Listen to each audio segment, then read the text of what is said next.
Question है आपके सामने, a transformer is connected to 200 AC source. देखो ये ट्रांसफॉर्मर होता है, इधर तो होती है सारी चीजें प्राइमरी की, इधर होती है सारी चीजें सेकेंडरी की। अगर कोई बात आउटपुट में बोली जा रही है तो मतलब वो सेकेंडरी की बात हो रही है, कोई बात इनपुट में या सोर्स की बोली जा रही है तो प्राइमरी की बात हो रही है। अब क्वेश्चन देखते हैं, a transformer is connected to 200 volt AC source. Source मतलब इधर से जुड़ा हुआ है, तो प्राइमरी दे दी voltage 200 volt. The transformer supplies 3000 volt to a device. अब सप्लाइज दे रहा है यानी कि आउटपुट दे दी, यानी सेकेंडरी पे वोल्टेज दे दी 3000 वोल्ट।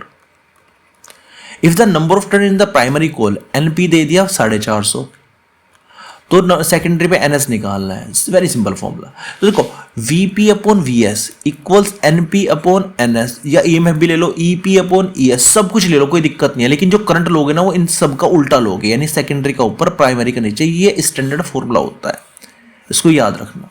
अब यहां पे करना क्या है आपको, वैल्यू रख दो। वीपी कितना है 200, वीएस कितना है 3000, एनपी कितना है 450, एनएस कितना है फाइंड करना है। अब 20 से 20 कैंसिल होगी, 2 से 15 बार ये कैंसिल हो गया, तो एनएस कितना आ गया 15 गुना 450। अब अगर हम इसको सोल्व करेंगे 15 गुना 450 तो लगभग 6750 आना चाहिए मेरे हिसाब से। तो डी ऑप्शन यहां पर सही हो जाता है, D option is your right answer.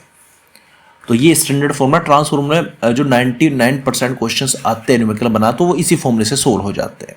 कभी कभी पावर का फॉर्मूला पी इक्वल वी आई की जरूरत पड़ जाती है, कभी कभी रेयरली, लेकिन उसका इतना यूज़ नहीं है, ज़्यादातर ये फॉर्मूला यूज़ होता है, इसका ध्यान रखना।